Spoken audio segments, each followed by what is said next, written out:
what is productivity. I remember, and I'm going to apply a lot of this to myself, but I remember, 20 years ago, talking to a very creative, very dedicated employee that I had.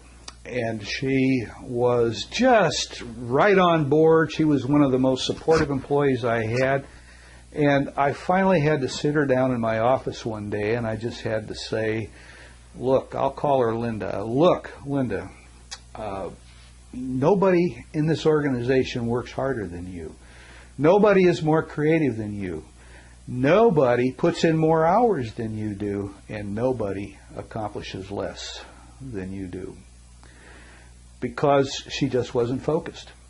And part of her problem is she had distinct talents and strengths, but she didn't want to use them. If I were working with an entrepreneur, which I do from time to time, we would sit down, we would do that assessment, we would identify their natural talents, and then we would look at their list of 7 to 10 things that they have to accomplish, and then in the light of their natural talents, identify those that are going to be easy, pleasant, maybe even fun for them to do, and then we're going to identify the ones that are working outside of their talent base. The further outside your talent base you work, the more energy it takes and the more stress that comes on you from working outside of your natural talent base.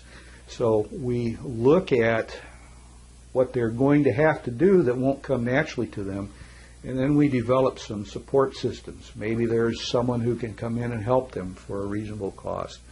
Or maybe they just need to build into their day while they're doing those things quiet time, stress reduction techniques, little games, stop, play a little free cell if that is what you find relaxing. But remember to take little breaks to keep your energy level up and put time limits on doing it. And just develop a plan that's customized to each individual entrepreneur. This has to be done. Here's what I do well. Here's what I probably won't do well. Let's develop some plans to deal with those things that I won't do well. And let's help me remember to not just spend all my time in my comfort zone.